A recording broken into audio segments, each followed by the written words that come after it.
Somewhere in your life right now, there is a decision you've already made. You know which one I mean. You made it weeks ago, maybe months ago, and you're still researching. Maybe it's a hire or an exit from a product line or a bigger one, a change in direction for the business or for you or for your family. You've read the articles, you've listened to podcasts. You may be listening to one right now, hoping I'll say the thing that finally settles it. Here's what I can promise instead. By the end of this video, you'll be able to tell with one honest test whether a question you're carrying is genuinely open or really already finished. You'll know what all the extra research has actually been buying you, and you'll have two questions that end the loop for good. So here's the uncomfortable part. Nothing I say can settle a decision that's already settled. And after 30 years of watching people lead in corporate environments, in the military, and now in coaching conversations, I can tell you that most of the research capable people do is not for deciding. It is for delaying, dressed in its work clothes. So, quick introduction in case we haven't met. I'm Abi Beaty. I'm an iPEC-trained leadership and life coach and an Army veteran. I've spent over 3 decades helping organizations communicate clearly, define what makes them valuable, and set strategy that actually works. I work with accomplished people who've done everything right and still wonder, is this it? Where am I headed? I don't give you answers. I ask questions that help you access what you already know. So let me show you how to tell the difference between a real question and a finished one, because from the inside, they might feel the same. A real question changes shape as you learn. When you're genuinely undecided, new information moves you one way or the other. You read something and your position actually shifts. Conversations surprise you. The pros and cons lists you make teach you something you didn't know you thought. A finished question just collects weight. New information gets sorted into 2 piles. Things that confirm what you already believe, which feels satisfying, and things that challenge it, which get explained away within the hour. If you've ever caught yourself reading an article and skimming for the part that agrees with you, you are not researching. You were gathering ammunition for a decision that was already made. So there is a name for this pattern underneath all of this. I call it the one more model. And if it could talk, it would say, I keep gathering input. I never have to be responsible for the outcome. One more book, one more podcast, one more advisor, one more quarter of data. The model is not looking for an answer. It's looking for a way to act without owning the risk of acting. Here's why I want to be careful with this, because I'm not describing lazy people. The one more model runs hardest in the most conscientious leaders I know. Being informed is a genuine strength. It built your career. Lifelong learning is a requirement today. Every promotion you ever got confirmed that doing your homework pays off. This is that exact strength running past its stopping point. And that is why it is so hard to see. It looks and feels like diligence right up until you notice that nothing has moved in 90 days. So, what is all that research actually for if not deciding? This is the part that almost nobody sees about their own loops. So, watch closely, and you'll usually find one of 3 things running underneath. Sometimes the research is for permission. You're not looking for data. You're looking for an authority figure in article form, someone credible enough that acting on their word does not feel like acting on your own. Sometimes the research is for insurance. If the decision goes wrong, the folder of articles proves you were careful. You're not preparing to decide. You're preparing your defense at a trial that only exists in your head. And sometimes, really, the research is for comfort. The reading feels like emotion. It feels like forward progress. It quiets the anxiety of an unmade decision without incurring the risk of a made decision. Very sophisticated way of doing nothing. So I want to tell you about the decision that taught me the difference, because I ran this exact loop once, and the way it ended changed how I think about deciding. When I got pregnant with my son, I was working the highest paying job I had ever had, the first one that really used my skills with a real future attached to it. The plan was obvious, take my leave and then go back. And the numbers agreed with the plan. We genuinely could not afford for me to stay home. I could run the budget any way I wanted, and I ran it plenty of ways, and it kept saying the same thing. Here's what I eventually had to admit. I was not running the budget to find out what to do. I already knew what I wanted to do. I knew it with the kind of certainty that does not come from spreadsheets, because the thing I was weighing could not be priced. That time with my son was never coming back. Not later, not with better planning, never. Every additional pass through the numbers was me looking for a version of the math that would take responsibility for a decision I had already made. The math declined the job.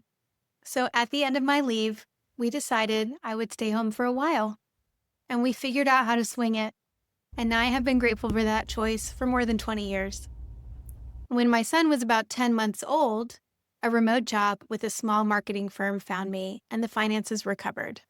The way things usually do once a decision stops absorbing all the energy that indecision was consuming.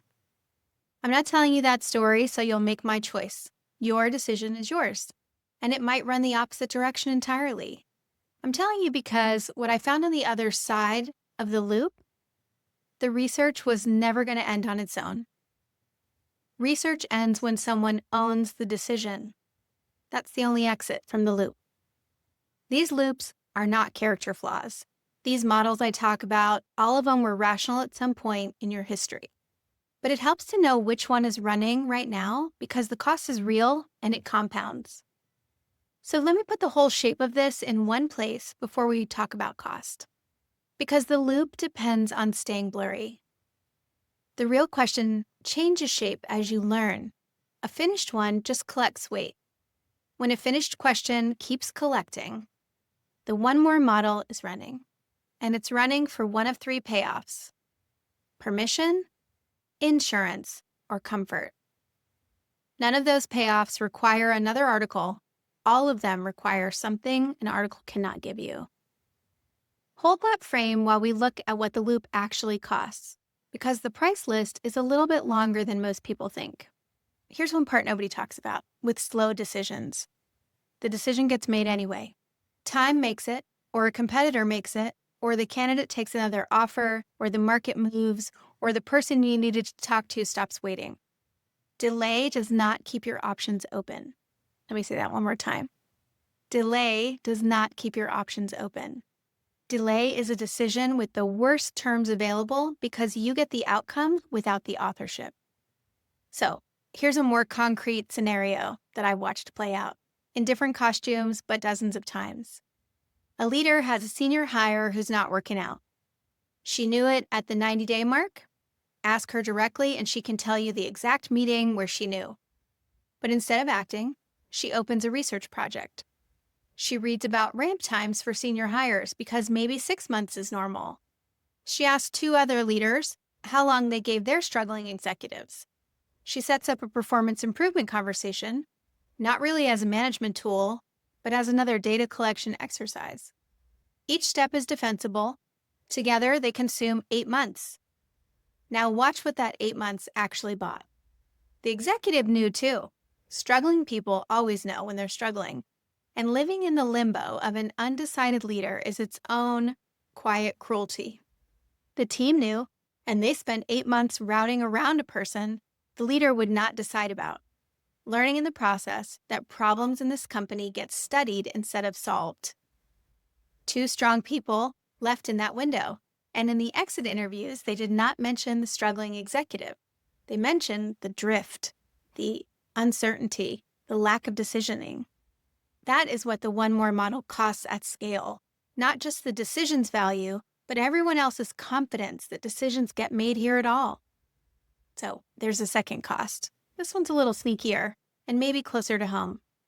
While a decision sits unmade, everyone around you lives in the mess of it, the murkiness of it. Your leadership team reads your hesitation and hedges their own plans. And the people in your personal life feel it too. An unmade decision about the business is at your dinner table every night, in your distraction, in your shortened patience, in the conversation you're half having while your mind runs the loop again. The people who love you are carrying a decision they can't see and did not sign up for and did not make. That alone is a reason to close the loop. I'd be leaving out half the truth if I let you believe this pattern stays at work. because the one more model may do its most expensive work in the rest of your life. Think about the health question you've been reading about at midnight instead of booking an appointment for. The reading feels responsible, but it is the same loop, running on the same fuel, protecting you from a decision by disguising itself as preparation for one. Think about family decisions that have been under consideration for a year. The move, the school, the conversation about what happens with an aging parent. While you research school districts for the fourth time, the people waiting on your answer are quietly making their own plans around your silence. And children, in particular, are magnificent detectors of a decision that's being circled rather than made. Take the personal version I hear most often from accomplished people.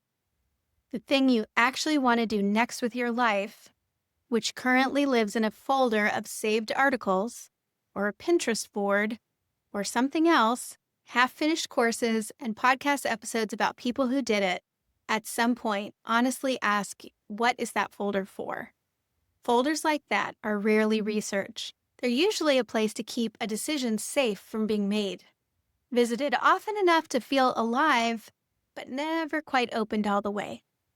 The pattern is identical to the executive version, but the stakes compound differently at home because markets eventually force business decisions closed. Nobody forces the personal ones. A product decision can only drift so long before a competitor decides it for you.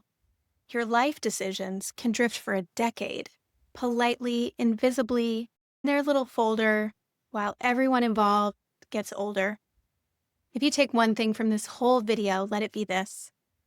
Check where your longest-running research project actually lives. For most people watching, it is not in the office. So let me give you 2 questions I would ask if you brought this to a coaching conversation. I will not tell you what to decide. That's not what I do. And it wouldn't help anyway. But these questions tend to end the loop. First, if all the research I could ever do confirmed what I already believe, would I act today? Think about that one with some honesty. If the answer is yes, the research is finished and something else is holding the door.